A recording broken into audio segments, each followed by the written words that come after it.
মর্মান্তিক যে দুর্ঘটনা ঘটেছে সেখানে আমরা এই যে কোমলমতি শিক্ষার্থীরা যারা শহীদ হয়েছেন তাদের পরিবারের পাশে থাকছি এবং যারা আহত হয়েছেন তাদের যেন নিবিড় সুচিকিৎসা নিশ্চিত করা যায় সেজন্য আমরা এখানে সমষ্টিগতভাবে কাজ করছি।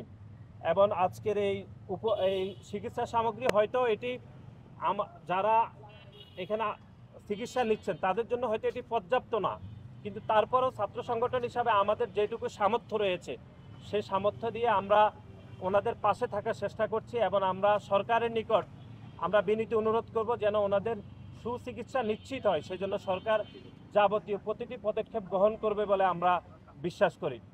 এবং আপনারা জানেন যে এই যে মাইলস্টোন কলেজের দুর্ঘটনা ঘটার পর থেকে সামাজিক যোগাযোগ মাধ্যমে কিন্তু বিভিন্ন প্রোপাগান্ডা হচ্ছে।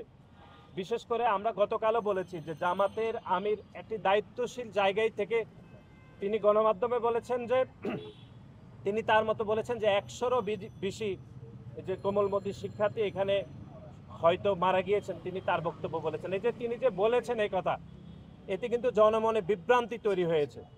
কিন্তু আমরা আমাদের সেনাবাহিনী, আমাদের সশস্ত্র বাহিনীর উপর আমরা চরম আস্থা রাখতে চাই। বান্ডেল থাকলে প্রতি সেনমানিতে টাকা বাঁচবে। বিকাশ সেনমানি বান্ডেল কিনে জিতুন প্রতি লেনদেনে। এবং ওনারা যে সংখ্যা বলেছেন সেই সংখ্যার উপরে আমাদের পূর্ণ আস্থা রয়েছে।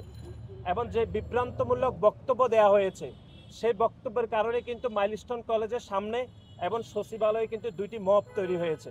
সেখানে বলার চেষ্টা করা হয়েছে যে লাশের সংখ্যা নিয়ে লুকোচুরি করা হয়েছে। এটি কোনোভাবে কাম্য নয়, কারণ এখানে যতজন শিক্ষার্থী শহীদ হয়েছেন তাদের প্রত্যেকের কিন্তু হিসাব নেওয়া খুবই সহজ। সুতরাং লাশের সংখ্যা কোনোভাবে লুকানোর কোনো অবকাশ নেই, কোনো সুযোগ নেই। সুতরাং এরকম একটি দায়িত্বশীল পদে থেকে এরকম জনমনে বিভ্রান্ত তৈরি যে হয়েছে, সেজন্য জামাতের আমিরের উচিত ছিল যে দুঃখ প্রকাশ করা। সেটি কিন্তু আমরা দেখিনি, বরং তিনি গণমাধ্যমের সামনে তিনি ভুল তথ্য উপস্থাপন করেছেন। আমরা আবারও বলছি, আমাদের সেনাবাহিনীর উপর আমাদের পূর্ণ আস্থা রয়েছে এবং আমাদের সশস্ত্র বাহিনী, অন্য যে বাহিনীগুলো রয়েছে তাদের উপর আমাদের আস্থা অপরিসীম। আমরা শহীদদের সংখ্যা নিয়ে আমাদের যেটি গণমাধ্যমে প্রকাশিত হয়েছে এটি আমরা পূর্ণ আস্থা রেখেছি। এবং আমরা মনে করব যে সরকার যারা শহীদ হয়েছে তাদের প্রতি পরিবারকে তারা রাষ্ট্রীয়ভাবে ক্ষতিপূরণ দেওয়া উচিত বলে আমরা মনে করি। এবং যতদিন পর্যন্ত এই যে কোমলমতি শিক্ষার্থীরা সহ এখানে শিক্ষক যারা আহত হয়েছেন তাদের 100% চিকিৎসা নিশ্চিত করার জন্য সরকারের কাছে আমরা বাংলাদেশ জাতীয়তাবাদী ছাত্রদলের পক্ষ থেকে আমরা জোর দাবি জানাচ্ছি।